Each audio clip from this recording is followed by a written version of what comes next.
The sand of Virea 9 didn't crunch under boots so much as it wheezed, like it had given up on being soil and was now just tired static. Ivan Thaley stepped over a half-melted drone, its face still twitching with enough residual AI to blink "help" in Morse. He waved at it with the casual empathy of a man who had seen too many blinking last words. His own armor hissed as it vented steam. The HUD inside his helmet listed his injuries like a shopping receipt. One fractured rib, moderate concussion, mildly sprained ego. That last one was from the ship's AI, who had decided sarcasm was the most efficient way to motivate healing. Ivan, the AI said, statistically speaking, your odds of survival increase by 16% if you stop looking like a tragic hero and return to the medbay. I like the breeze, he muttered, collapsing onto a broken support beam. There is no breeze, Ivan. The wind generators were vaporized 30 hours ago. Well, that explains the silence. From across the scorched field she arrived. Zereveth, queen of the Zelari Empire. She walked like royalty had never meant wait. No guards, no hover throne, no planetary anthem following her like a melodramatic ringtone. Just her, tall, unarmored, wrapped in a sleek metallic shawl that shimmered with nano-projected constellations. Her long ears flicked at a distant sound, a surviving comms tower gasping out a signal, and then settled like antennas finally choosing one frequency.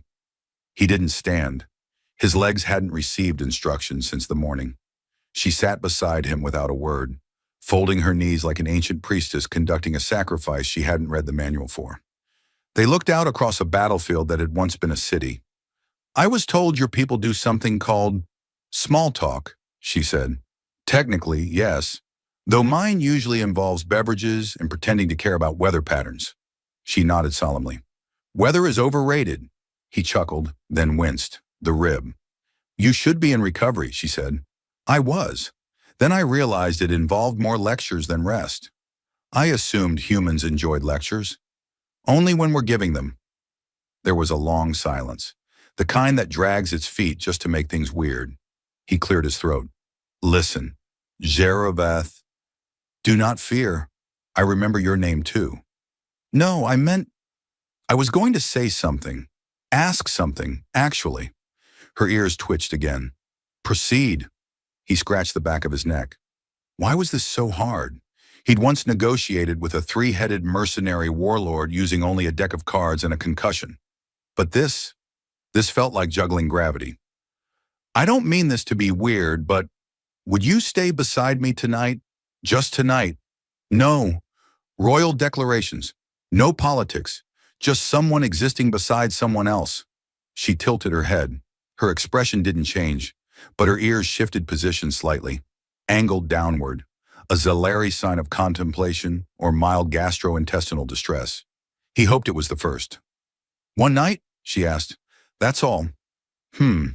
She looked up at the stars, or what remained of them. Virea's upper atmosphere was still bruised with plasma burns. Do you know what happens to Zelari queens who share rest with humans? They get some of the best insomnia of their lives. They get exile, treason, possibly turned into a diplomatic cautionary tale. He exhaled. Right. Sorry, forget I asked.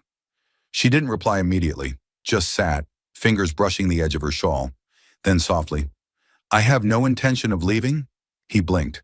I mean it, she added, eyes forward, tone gentle. Not for one night. Not after what we've seen. Not after the choice you made to save my sister's envoy ship instead of your own. That wasn't a choice, he said. You're right, she said. It was something else. The AI chimed in. Not to interrupt this budding romantic absurdity, but I'd like to remind you both that my internal sensors are now detecting stress signals, typically associated with foreplay. Should I dim the lights? No, Even said. Yes, Zereveth said. The lights dimmed. They sat in the half-darkness, the silence less awkward now. She looked at him again. Your rib will heal slower if you keep laughing? You haven't even tried making me laugh yet. Her lips curved. Barely. Challenge accepted. Somewhere above them, the stars tried to peek through chemical fog. Below, in the twisted metal remains of a civilization neither of them fully belonged to anymore, a soldier and a queen sat shoulder to shoulder, neither looking at the other, both knowing that from this moment on, nothing in their galaxies was going to function by the old laws. Jareveth? Yes? Just to be clear, when you say you're not leaving, I mean not tonight, not tomorrow, possibly not for the foreseeable future. If this is alarming, I can draft a formal visitation treaty. That won't be necessary, he said, smiling with more than just exhaustion. Good, she said. Then let us argue about pillow placement. And they did, fiercely, diplomatically, passionately. And for the first time in months, the ship's AI recorded laughter that didn't come from a malfunction. The thing about cohabitating with an alien queen, especially one with long ears that twitch whenever you make a mistake, is that eventually you run out of ways to pretend it's temporary. Even discovered this 3 days after she moved into the Wounded Ego, his half-functional patrol vessel turned floating bachelor cave. He'd spent years learning how to tune out the hum of low-grade fusion coils and the existential dread of military retirement, but nothing could drown out the sound of Zareveth reorganizing his ship. You place the hygiene utilities next to the rations, she said, staring at the storage console with the kind of horror normally reserved for discovering sentient fungus in your shoe. I was optimizing space, Ivan replied, chewing a protein bar that tasted like betrayal. You were declaring war on sanitation. She restructured the entire storage system in 7 minutes flat. Then she uploaded a schematic to the ship's AI, which actually sighed, and renamed the new layout Queen's Logic V1. Do you always restructure the homes of people you decide not to leave? He asked. Yes, she said, folding a blanket with military precision. And your blanket was attacking me in my sleep. It's a thermal adaptive field sheet. It is a treacherous, static-charged burrito. Life aboard the Ego had shifted. She took the forward bunk because it had better starlight angles. He took the aft compartment and pretended it wasn't colder. They took turns cooking, which mostly meant he incinerated whatever the replicator made, and she criticized it while subtly fixing it. On the 5th night, during an argument about whether chairs should have legs or hover modules, the AI interrupted. Incoming message from Outpost Juno 7. Priority, slightly alarming. Ivan tapped the console. The hologram flickered to life, displaying a panicked mining supervisor with hair like static and eyes that screamed union violation. We've got something weird, Commander Thale, the man said. Laughter, non-stop, contagious. People are cracking up, literally. We need help. Even glanced at Jareveth, who was already pulling her shawl on. Define cracking up, she said, as in lungs collapsing, laughing until breath gives out. It started with a joke, then it spread. We sealed off the lower deck, but the containment fields keep glitching. Please, send someone who knows jokes that don't kill. They landed at Juno 7 the next morning, which was a generous term since the station was stuck in permanent eclipse, orbiting a rogue moon no one wanted to claim. The docking bay lights flickered like a bad punchline. Inside, chaos. Technicians sobbing with laughter. Maintenance bots playing stand-up routines on loop. The corridor walls were scrawled with jokes in multiple languages. None of them funny, all of them deadly. It's a mimetic virus, Jareveth said, donning a face mask that shimmered with Solari sigils. Humor-based contagion. I've seen one before. They evolve, feed on neurological feedback loops. Why hasn't it hit us yet? Ivan asked, stepping over a man who was giggling uncontrollably while trying to tape his own mouth shut. Possibly because you are emotionally repressed, she said. Thanks. It was a compliment. They made their way to the core chamber, where the source signal was pulsing, a humor emitter, cobbled together from radio parts and bad taste. It glowed with laughter logic, a tangled knot of symbols that made the human brain itch just looking at them. Can we shut it down? Ivan asked. Not directly. It would rebound the punchline into the nearest biological processor. I'm assuming that's me. Yes. So, what? We reason with it? No, she said, stepping forward. We confuse it. She activated her neural projection field. A hum filled the air. Then she told a joke. What do you call a Zalari diplomat with 3 shadows and no reflection? The emitter paused. The laughter died. An impossible variable, she said. The emitter buzzed uncertainly, then sputtered, then died. Silence fell over Juno 7 like an apology. Even blinked. That's it? You defeated a sentient joke bomb with an anti-punchline? Humor is about expectations, she said. I gave it none. Back on the ship, he handed her a mug of something hot and questionably synthetic. They sat on opposite sides of the command deck, exhausted. You risked a lot today, he said. I did, she replied, but only because I had no intention of leaving. He laughed, genuinely. She smiled, a real one this time. Her ears relaxed. The AI chimed in. Emotional temperature stable. Sarcasm levels nominal. Shall I play something romantic? No, Ivan said. Yes, Zarabeth said. The ship played an ancient Earth ballad full of violins and awkward metaphors. They didn't dance, but they didn't look away from each other either. The ship refused to shut up about the heat. Internal climate regulation is functioning within expected parameters, the AI said for the 5th time, as Ivan wiped another layer of sweat from his forehead. However, I detect rising thermal discomfort in the captain's seat. Shall I initiate psychological cooling subroutines? I don't even know what that means, Ivan grumbled. Picture your childhood pet. Now imagine it disappointed in your posture. Turn off whatever mode you're in. The heat wasn't from a malfunction. It was from proximity, close orbit to a dying sun the locals called Belthar's Eye. The star was hemorrhaging radiation, but it had something rarer, a memory synth.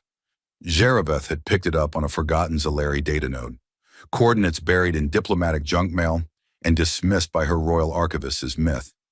She called it an emotional archive, even called it a glowing rock that's probably going to eat us. He wasn't wrong to be wary. They'd seen what curiosity had done to Outpost Juno 7. He still hadn't recovered from the holographic puppet that kept reciting knock-knock jokes in binary. We approached the synth in 5 minutes, Zarabeth said, her voice steady, her eyes unreadable. Great. Do I need armor? No. Do I need pants? Emotionally, yes. The synth was embedded in the surface of a barren moon orbiting the sun's fringe, a jagged crystalline formation that pulsed gently, like it was dreaming of something sad. As they stepped off the ramp, a ripple passed through the air. Not sound, not light, but something that made Ivan's fillings vibrate and his memories swirl like soup. Warning, the AI buzzed in his ear. Unknown field effect is causing neural distortion. Strong likelihood of memory projection. Do not think of your most traumatic experience. Ivan blinked. Too late. The field didn't care. It reached into them like a glove searching for something misfiled. The synth activated. Suddenly, the moon was gone. Ivan stood in his childhood home, the one that smelled like burnt toast and motor oil. His father's voice echoed down the hallway, sharp and disappointed. His mother's laughter floated behind it, wrapped in weariness. He turned, saw himself at 12, sitting under a table with a broken toy ship and a bruised cheek. The boy didn't look up. Zarabeth's voice cut through the illusion. Even, it's not real. They're echoes, fragments. He blinked and the room was gone.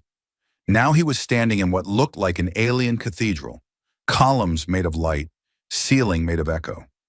Zarabeth stood in the center, surrounded by shifting shapes. Zalari memories projected in the air like living tapestries. Her coronation, her sister's betrayal, a war council where she'd argued alone for peace, only to be laughed out of the chamber. Ivan stepped forward, but something stopped him. A barrier, emotional, not physical. You weren't supposed to see this, she said, her ears low, her voice stripped of command. Too late for that too, he said, but I'm still here. The synth pulsed again. This time they were together, in a strange hybrid of both their memories. A meadow that shouldn't exist, half earth and half Zalari jungle. The sky was green. The ground hummed softly. And in the center was a table with 2 cups of something warm and a note that read, Just talk. They sat. She picked up her cup, sniffed it. Smells like fermented optimism. Mine smells like burnt expectations. They drank anyway. She looked at him. You don't flinch when the past touches you. I used to. Then I got tired of flinching. What do you see when you look at me? He considered lying. But then the synth pulsed again, and lying felt like a waste of gravity. I see someone who's been everything for everyone else so long, she forgot how to just sit, be still, laugh. I laughed yesterday. You smirked. That doesn't count. Her ears twitched. Then make me laugh now. He leaned in slightly. A Zalari queen and a human soldier walk into a bar. The bartender says, "Is this another mating metaphor?" Number. It's a diplomatic negotiation that ends in badly mixed drinks. The table vanished. They were back on the ship. The synth had gone dark. The AI reported a total blackout in external sensors for 27 minutes. What did we just do? Ivan asked. Shared memory, Zareveth replied. The synth found emotional overlap. It didn't just project, it merged, temporarily. He rubbed his temples. Well, that explains why I suddenly care about treaty clauses and ceremonial tea ceremonies. And why I now know the taste of your school cafeteria's terrible lasagna. They sat in silence for a while, the kind that didn't demand to be filled. You're not what I expected, he said eventually. Likewise, she replied. I expected more hair. He looked at her, grinned. So, now what? She raised a brow.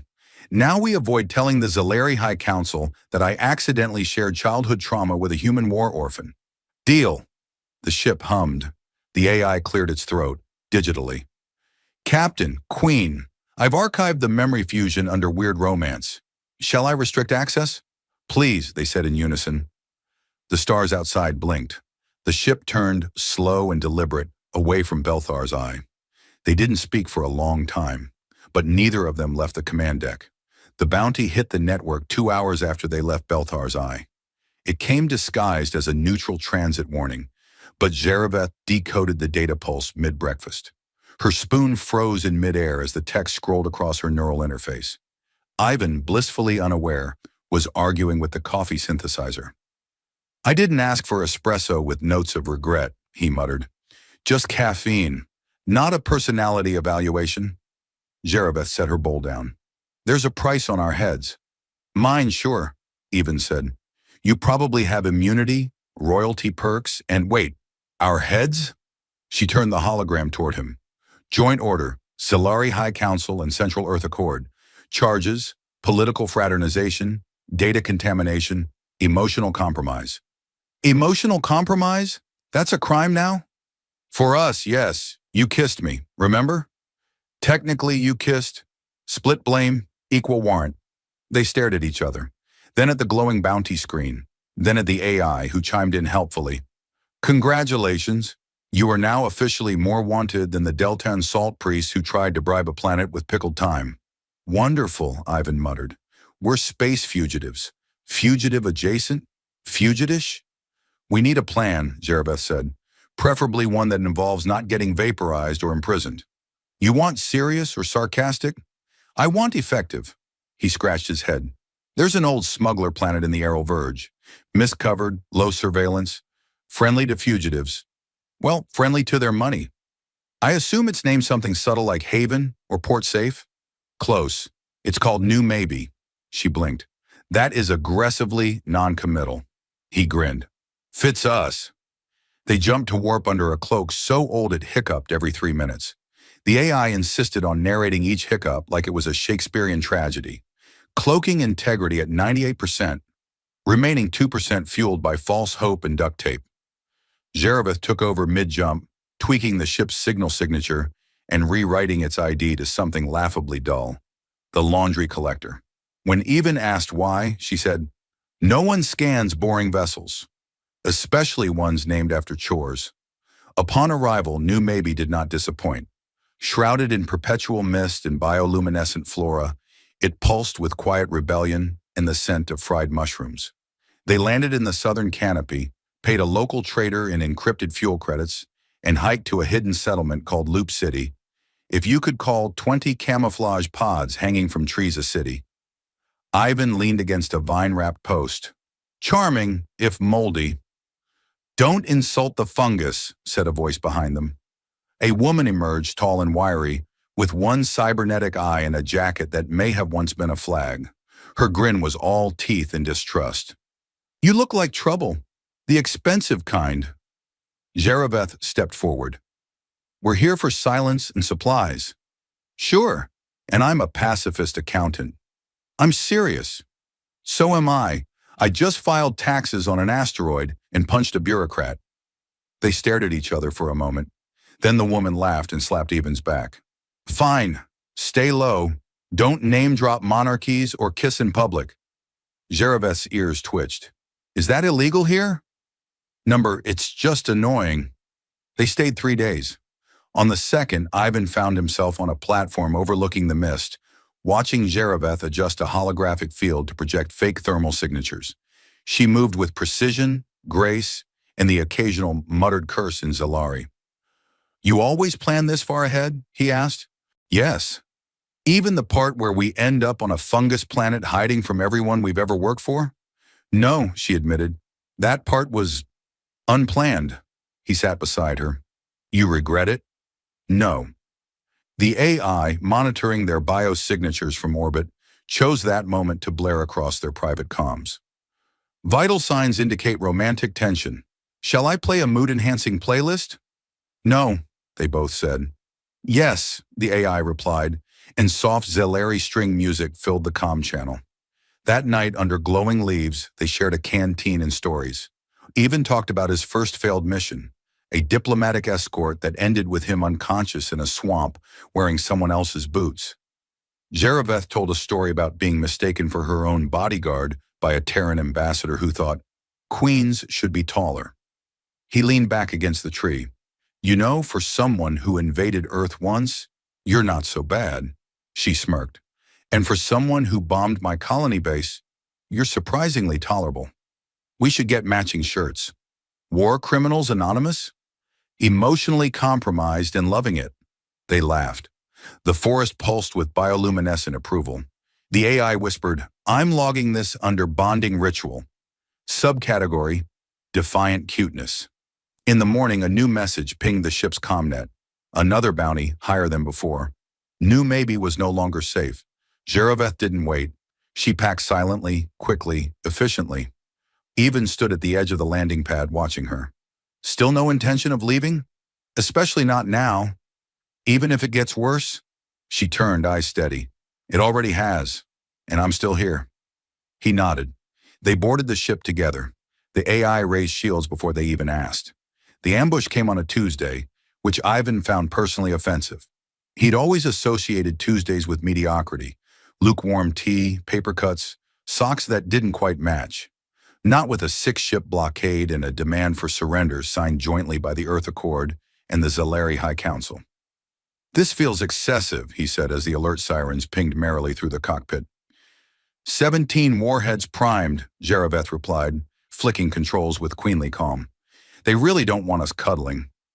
I'd say this is above average disapproval. The lead enemy ship sent a visual feed, a stern-faced Zalari emissary with 2 medals and half a personality. Jereveth, Even Thali, you are to be detained immediately. Your union has destabilized fragile interspecies diplomacy. We destabilized it, Even said. That system was held together with old treaties and wishful thinking. You engaged in unauthorized emotional integration. That's what we're calling love now? He asked. Jereveth leaned into the feed. I renounce my title. I chose this ship.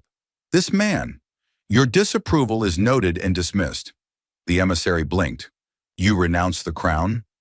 I changed the encryption key on the royal vault and gave the council a cactus named New Sovereignty. Even blinked. You named the cactus? It has thorns. Seemed thematically appropriate. The AI chimed in. Multiple weapons locked on.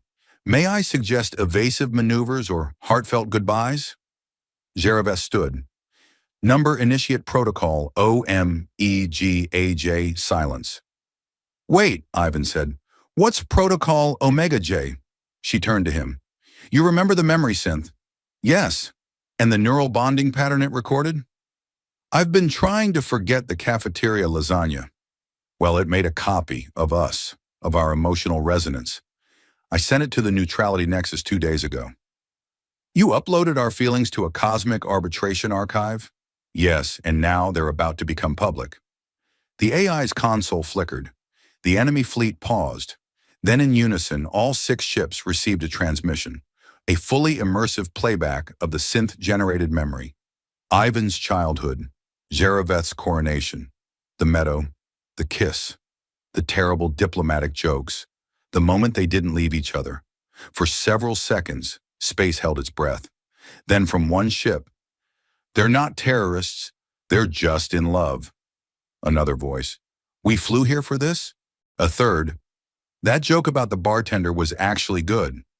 The blockade broke formation, a few ships left entirely. The Zalari emissary sighed, massaged his temple, and muted the feed. Zareveth sat back down. "Sometimes the most subversive thing you can do is tell the truth." Ivan stared at her. "You weaponized emotional intimacy." "I'm efficient," the AI spoke softly. "Incoming message from Neutrality Nexus. Subject, cultural paradigm shift. Subheading, request for interviews." They jumped to deep space that night, not because they were running, but because old habits die slow. They stopped at a drifting outpost half buried in ice and shared a meal that somehow involved space spinach and self-heating bread. "So," he said, "you're not a queen anymore. I'm not technically a soldier anymore. What does that make us?" She considered. "Unclassified anomaly." "Romantic anomaly?" She nodded. "Possibly the most statistically improbable union in recorded Zalari history." The AI whispered, "Shall I archive this under endings?" "No," Ivan said. "Call it beginnings." Zareveth raised an eyebrow. "Poetic." "I had help. My subconscious wrote that line 12 times before I said it." They watched the stars for a while. There was no throne, no battlefield, no orders waiting to be followed. Just a ship with terrible coffee and a new course charted towards somewhere uncertain. He reached out, took her hand. She didn't flinch. The AI dimmed the lights. Not out of romance, just to conserve energy. But it felt right anyway. She smiled, ears relaxed, gaze steady.